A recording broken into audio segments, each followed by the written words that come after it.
I'm glad to have all you guys here. It's Saturday, you guys can be doing anything, but you're here, and I appreciate that. I got much love and respect for Sasha because I'm one who believes that if you want to leave an indelible impression on life, you got to think outside the box. And Sasha definitely thinks outside the box. He doesn't follow the herd. He's his own man. He's a visionary. He's always looking 5-10 years ahead. And the fact that he created this event that started in London, and this will be now the 4th installment, I think it's a great event for a lot of guys. I've been getting a lot of great feedback from the previous event from guys, and I'm happy to be here. Matter of fact, I'm really happy to be here because I was telling the guys, these guys were taking pictures with me before I spoke. They were buying my books before I spoke. That rarely if ever happens. It's usually after I finish. Raise your hand, and you won't hurt my feelings. Raise your hand if you're like, before you came here today, you were like, who the fuck is Alan Roger Curry? The one woman in the back, she rose her hand real quick. She's like, I don't know who the fuck you are. Sasha just said there was some black guy in his crew, and that's all he said, and that you talked a lot. Okay. That determines how much background story I give of myself, whether I'm long-winded or... Now, one promise I did make for Sasha is that I was going to operate within my designated parameters, because in Las Vegas, some of the other speakers were making fun of me. One guy said, I left the Direct Dating Summit, I had a house built, and I had a couple kids, and I came back and Alan Roger Curry was still talking. And I was like, oh, okay, it's like that, huh? Who is Alan Roger Curry? What the heck is Mode 1 behavior? That's what I'll cover first. Then I'll transition to the 2 primary fears that negatively affect men and why I believe a direct approach is more advantageous, beneficial, and time efficient than an indirect approach. Born and raised in Gary, Indiana, that city is mostly known for being a hometown of Michael Jackson and the Jackson 5. Graduated from Indiana University in Bloomington, Indiana. Matter of fact, it's funny, one of the first guys I met when I was a freshman was a guy from Germany. He was in the music school, because any university's music school is known worldwide. At one point, it was actually ranked the #1 music school in the world. I have a degree in economics. The starting point, I'll try to condense this because, again, a lot of you guys are already familiar with me, and you probably know a lot of my backstory. Anybody in here know about the infamous grocery store story? Anybody? Well, Johnny's supporter, he knows. He's a fellow speaker. Anybody else? Okay, well, then I can tell that story. Because you could say that's the reason why I'm speaking here today, is because I got my dick sucked in the grocery store. I mean, I'm real serious. That was the turning point in terms of me sharing my knowledge and wisdom with other people. What happened was, well, technically the first starting point was the summer before my freshman year in college. I saw this porno movie called Talk Dirty to Me that featured this legendary adult film actor. He's now passed away. His name was John Leslie. And he played this character, like a slacker womanizer. And you can say he was Mode 1. His character was Mode 1. He would just go up to women, and within the first 5 to 10 minutes of conversing with them, he'd tell them that he wanted to fuck them. And at that time, when I saw that, that was mind-blowing to me. I was like, whoa, you can't just walk up to a woman you don't know and just tell her you want to fuck her. Get the fuck out of here. And my older brother, he was like, dude, don't pay attention to that. That's a movie. Now fast forward to a couple of years into my college career, I was starting to get some complaints from women. And this is where I'm going to contradict my fellow speaker. Now, he said a lot of things I agree with, bad boy. He said a lot of things I agree with. But the very last thing he said at the end, I don't know if he was saying it jokingly or seriously, when he talked about don't let a woman know that you just want to fuck casually until after you fucked her. Well, I was starting to get complaints from women in college, the ones I was cool with. They would say, Alan, can I ask you something? I said, sure. They say, how come guys will give you the impression that they really care for you and want this long-term, meaningful relationship with you, but then after you have sex with them X number of days, X number of weeks, all of a sudden you just don't hear from them anymore? I said, well, that's easy. They didn't want a relationship, they just wanted to fuck you. And the unanimous response, again, they said, well, why don't they just say that? Why don't they just tell us that up front? More than likely, if we're really attracted to them, that's what we're gonna do. But we wanna know that up front. So at first, I kind of criticized them. I said, oh, you girls just whining and complaining. I always wanna whine. But then honestly, I became more empathetic to them. So I went to some of my friends and frat brothers. And I said, hey guys, let me ask you something. When you want casual sex from a woman, do you tell her that straightforwardly, or do you lead her to believe you want a relationship? And they basically started laughing at me like, come on, Alan, you're not that naive, are you? Dude, you gotta bullshit women when you first meet them, dude. Come on, man, you gotta lie to them. You can't let women know what you're really thinking. And that's why the subtitle of my first book is called Mode 1, Let the Women Know What You're Really Thinking. Because so many guys will say, you can't let women know what you're really thinking. You know, when you first meet them, you gotta talk about the weather and their favorite movie and shit. Then you gotta, you know, say some romantic shit. Then you gotta give them the feel that you're gonna be their next boyfriend. Then once you get the pussy, then you tell them, you know, well, you know, I wasn't really looking for anything serious. That's some bullshit. So a few of them challenged me. They said, okay, Alan, if you want to be this Mr. Straightforward guy, why don't you, at our next party, we want to see you go up to some women and straightforwardly tell them that you want to fuck them. They were basically like, we dare you to do that shit. Dude, you're going to be cursed the fuck out. You're going to be slapped. You're going to have a drink thrown in your face. Well, I did it. I went up to some women and I said, hey, you know, what you doing the rest of the weekend? Oh, I don't know. Why you ask? I said, because I want to just fuck the shit out of you. Excuse me? You're excused. I beg your pardon? You don't need to beg right now. You know, I'm a respectable lady. I'm not a whore. I'm not a slut. That's good. I don't like whores or sluts, so we'll get along fine. You know, I'm not used to men talking to me this way. That's good. That means I'm special. I'm unique. I had a response for everything they said. That finally, to my pleasant surprise, this is what they would do. It was almost this predictable pattern. They would give me like about 5 minutes of shit. Just like they would look around and they would say, you so nasty. What's your name again? Here's my number. You nasty. So it was funny. Guys would see this, and what a lot of guys would see and say, they were a few feet away. They would see me approach a woman, and they would initially see her going off, and they would start laughing like, look at Alan over there, he's crashing and burning. Next thing you know, some of these women, I would start tongue kissing them, or at minimum, they were writing down a number, and my friends would be like, what the fuck? So they was like, dude, you were telling these women you want to fuck them, right? I was like, yeah.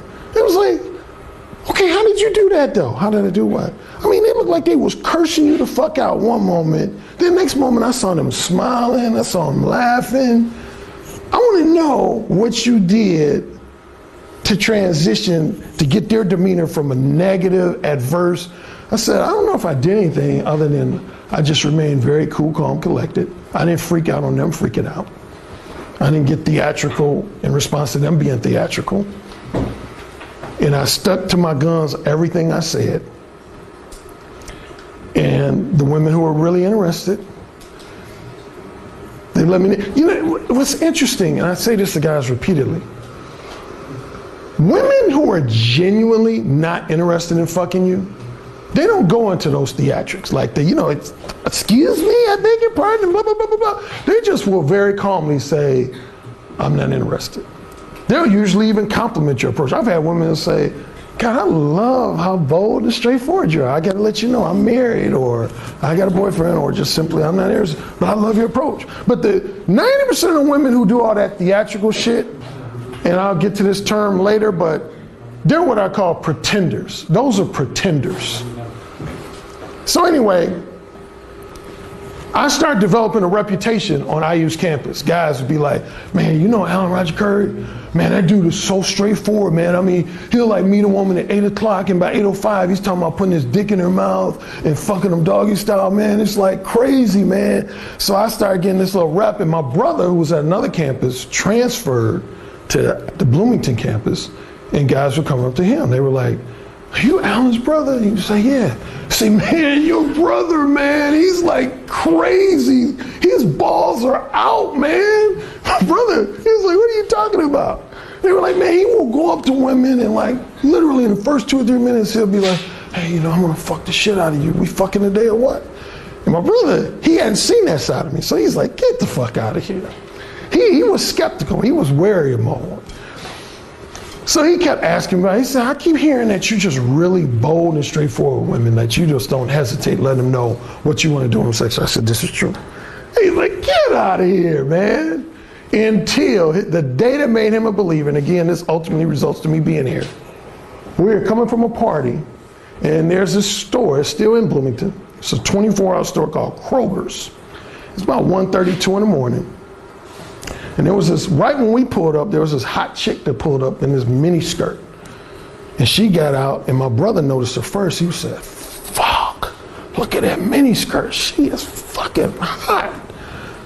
I said, yeah, I'll probably be fucking in 2 to 3 weeks. He's like, there you go, mister. You gonna go in there and talk some shit to her, you go get her number? I said, I pretty much will guarantee you I'll get her phone number. He said, okay, go in there and work your magic. I went in there and got my food. I saw her in the aisle. I approached her. I'll give you some details of approach. I approached, she was standing in the aisle. She was holding up 2 shampoos like she couldn't make up her mind which shampoo. So I approached her, and I didn't say anything. This is a common habit of mine. I didn't say anything initially. I just looked at her. I gave her heavy-duty, direct eye contact. And she said, didn't your mother or somebody tell you that it's rude to stare? You know that, don't you? And I just said, so? And I was telling some of the guys I was talking to earlier, they were getting a kick out of that. I said, one of the words, when you start being on one, you learn to say a lot is so. I said that to so many women, but I told her, I said, so? And she said, you're a piece of work. I said, yeah. And she said, well, why don't you help me pick these shampoos? I can't make up my mind. I said, whoa. Do I really look like I give a fuck about women's shampoo? I said, look at me and please answer that question.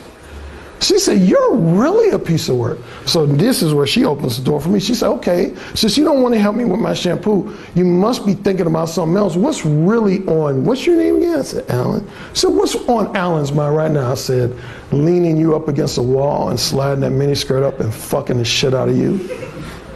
Oh my God, I don't believe you said that. Oh my God, no man has ever said anything like that to me before. I was like, and? So we, exchanged a few other comments. Anyway, we started tongue kissing. And she said, it feels like you're happy to see me, because she could tell my dick was getting hard. And I said, yeah, you got my dick real hard. She said, oh, you just saying that. I said, oh, that sounds like an invitation to show you. And she kind of said something to the effect like, you're not bold enough to show me in here. She didn't know Alan Roger Curry. Right there in that aisle at 2 o'clock in the morning, I unzipped my pants and pulled out my dick. And she was just like, wow, you actually pulled it out. Then we tongue kissed some more, and then I did the gesture thing. I softly put my hands on shoulders as if to say, get on your knees. And she complied. She started sucking my dick in the store. And she would have finished in there, but the stock boy who was walking by, do-de-dee-do. Whoa, what the fuck? Get the fuck. And of course, she freaked out. So she gives me the keys to her car. Now, she don't even know me. I could have been a car thief or something. She gives me the keys to her car. She says, wait for me. She describes her car, but I said, I already know what car you're in. So she gives me the keys to her car. And I walk outside, I act like I'm going back to my brother's car, and then I just stop. And my brother looks at me like, what the fuck you doing? And I go like this and point at her car. And my brother's like, no way, get the fuck. So he sees me, I go and sit in the passenger seat. She comes out about 6, 7, 8 minutes later. He could see us because he was 3 parking spaces away. We might have talked for like 30 seconds. Then he just saw her head drop in my lap and she finished sucking my dick. And he was over there. I can't do his impersonation that would do him justice, but his face, he was freaking the fuck out. He was looking like, what the? Like, how did you pull this shit off? So anyway, when it's all done, he said, dude. He said, bro. Okay, he said, I was a skeptic. He said, I am a believer now, dude. He said, you did not know this woman before the night. I said, no. He said, you just went in there and you talked some shit to her. And I said, yeah, she was actually sucking my dick in the store. And then she finished. It's like, what the fuck, man? I mean, what'd you do? You start talking about groceries? I said, no, dude, I skipped all that shit, dude. I just got to the point. He said, so let me understand, you just go up to women and you immediately get to the point that you want to fuck them, and they're not like slapping you or cursing you out. I said, I've never been slapped. Sure, they have some harsh words sometimes, but I don't trip on that. And anyway, that's when he said, dude, you got to put this on paper. He said, if you're getting results like this, you have got to put this on paper. Number one, you got to teach me how to do this shit. And he said, I think you could help some other guys learn how to be as bold and straightforward as you are. And for years, probably to my detriment, I resisted that invitation. I was like, dude, this is something that works with my personality. I ain't sharing this with nobody else. Fuck that. And he kept bugging me. He said, come on, man. Just write something again, first for me, and then that you can share with other guys. I said, I ain't trying to share this with other people. I mean, if they want to watch me and try to imitate me, fine. But I'm not doing no formal document or anything. But then fast forward to the mid-90s, he was working in San Diego, and he had about 8 to 10 guys that he said would always ask him for dating advice. And he would always tell me, he said, man, I give them my brand of dating advice, but then I always inevitably tell them stories about you. And they get really intrigued. They're like, man, really? Damn, your brother did. He said, what? And he got what result? Fuck, man, can your brother come down and like talk to us? So he said, man, can you put together like some kind of like a pamphlet? And that's when this came about. I finally said, okay, and I put together about a 30-page pamphlet. It was called the Mo 1 Principles. And I sent it to him. He gave it to about, I want to say 8 guys. 3 of the guys immediately dismissed it. They was like, this shit's just way too ballsy. They're like, I know I can't pull this off. The other 5 guys adhered to the principles, and to all of their pleasant surprise, they start experiencing significant improvements and results over the next 3, 4, 5, 6 weeks. I think the 2 most notable stories I always talk about, one guy, his was real simple. His name was Keith. Handsome guy, young guy. He had moved from Milwaukee, Wisconsin to San Diego. He was striking out from women. And my first main principle was diminish your trivial bullshit small talk by like 90 to 95%. What do I mean trivial bullshit small talk? I'm sure one or more guys in this room is going to a woman, hey, so weather's great, isn't it? Golly, cool, yeah, like you come here often? Yeah, great. So what's the last good movie you saw? You always hear those like little mini hesitations because you're thinking of shit to say. Here's the thing. Guys will say to me, they'll say, Alan, I've been around a lot of attractive women and I really don't know what to say to them. I said, that's bullshit. They said, no, I'm serious. I said, that's bullshit. You always fucking know what to say to somebody. You always fucking know what to say to somebody. What you're really saying when you say, I don't know what to say, is you're saying, I don't know what to say to this person that will guarantee me that I will receive a positive, enthusiastic response from them. That's what men are really saying when they say, I don't know what to say. You're saying, I don't know what to say to this woman that will guarantee that she's going to smile, that she's going to react positively to me, that she's going to give me a reciprocal reaction. But anyway, going back to that principle, I said, yeah, cut down small talk. So this guy, Keith, he said, man, I was a major small talker. But after reading my pamphlet, he was just going up to one. He said, hey, you know, you're fucking hot. We need to connect in the next week or two. He said most of them were like, okay. He said, he was like, fuck, it's this easy? The fuck? Then another guy, this story is more interesting. This was a guy, think of the shyest guy you know. Multiply him by 5, and then that was this guy. He's another worker of my brother. He was totally shy around women, but he kept reading my pamphlet. My brother said he must have came to him like every other day, like, my brother's name is Steven. He said, Steven, you think I can pull this off? My brother was like, sure. But he kept saying, no, because he was the type that was scared to just say hello to a woman. Anyway, he had a crush on this woman that worked in a mall. I didn't see her, but my brother said she was pretty hot. And he went up to her. It was funny the way he described the story to my brother, and my brother related to me. He said externally, he tried to have the demeanor of Sean Connery as James Bond. But he said inside, he was like Pee Wee Herman. He was like, please don't insult me, please don't criticize me. But he said he approached the woman, he said, I have no doubt in my mind that you want to share my company in the next couple of weeks. And she said, excuse me? I tell guys, I say, women always, when you say something bold, provocative, or just something they're not used to, I said, just simply call me and say, you're excused. So he said, you're excused. And she said, I don't even know you. He said, that's exactly why we need to connect, so you can get to know me and get to know you.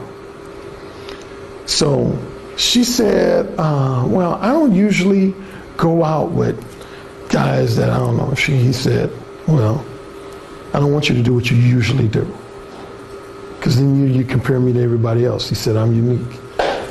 Anyway, the final thing I said in this book, I said, if a woman throws out her suggestions, you don't want to trash her suggestions, but if they're not in line with yours, you just simply say, those are all desirable options. But my more preferred option is, and that's what he did. She said, well, what are we going to do if we do connect? Like, say I do, you're going to take me to the movies, you're going to take me out to dinner, you're going to take me to a concert? He said, those are all desirable options.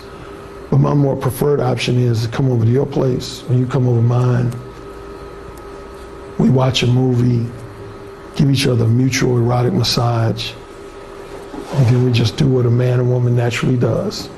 And he said she freaked out. What? Are you crazy? Are you some kind of creep? I mean, you don't even know me, blah, blah, blah, blah, blah, blah, blah. And now he admitted to my brother, he said at that point, he was that close to apologizing and said, oh my God, you know, I didn't mean to say this. You know, this guy I worked for, his brother wrote this book, and like he told me to say all this shit, and like, golly. And he said he was that close. But that was one of my other principles. I said, once you say something bold, provocative, X-rated, whatever, don't ever, and I get a lot of blowback from this, but don't ever apologize for it. If you feel like you got to apologize for something, then don't say the shit. It's simple as that. Don't let it come out your mouth. But, because if you say something bold and then you apologize for it, how does that make you look? Without me telling you, how does that make you look? She feels weak. Weak. Makes you look like you're pretending to have balls, but you really don't. There's no quicker way to turn off a woman than to make her, let her know that you're just pretending to have balls, but you really don't. Matter of fact, well, let me finish this guy's story. So anyway, long story short, she ended up, she said, you know what? I'm gonna take a chance. Your approach is totally different, but I have to say in a way it was refreshing. They not only connected, 11 months later, they were engaged. They still married, so far as I know, to this day. So that guy and the first guy I told you about came to my brother, they was like, man, tell your brother to turn this into a book. This shit's gold. This shit is like just, it's totally changed my social life. Now, a quick segue to another story. I had another guy that I was helping out, a friend of mine, and this goes back to about pretending to have balls. He was like, Alan, man, I've been saying a lot of stuff to women that I think is, you know, bold and provocative, but man, I'm just striking out left and right. I said, well, give me examples of what you're saying. And he would give me some examples. I said, okay, yeah, that's pretty bold. I said, but what? Just nothing. He said, yeah, some of them, they might giggle or some had negative reactions, but I said, well, I'm gonna hang out with you, I'm gonna watch you. So I watched him. He immediately saw what his problem was. He would say bold shit, like he might walk up to him and say, yeah, we need to connect so I can just fuck you real good. But if they got theatrical, he said, oh, I'm sorry. I didn't mean to say that, golly, what am I thinking? I was so rude. I didn't mean to make you feel uncomfortable. He was dead meat in the water.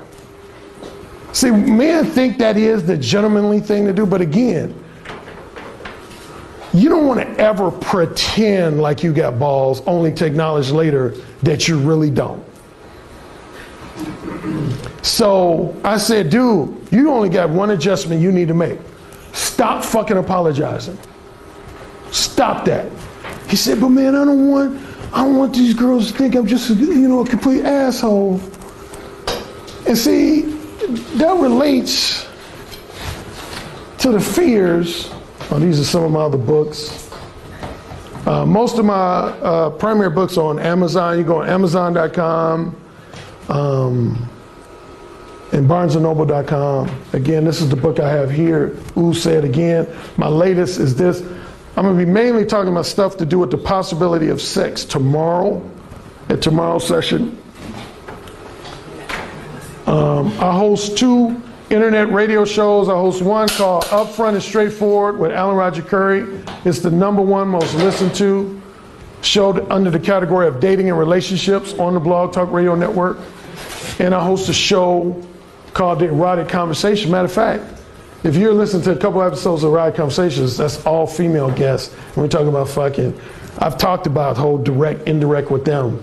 And like this one woman, well, I'll talk about her when we talk about time wasters tomorrow, but she said something interesting. I do one-on-one coaching sessions in basically 3 formats. I do a 4-hour half-day session with guys. I've done a 7-hour full day, and then I do a full weekend, which is like 4 hours one day, 8 hours another day, and then 3 or 4 hours another day. Then as well, I've done Skype consultations with guys in probably like 20 different countries.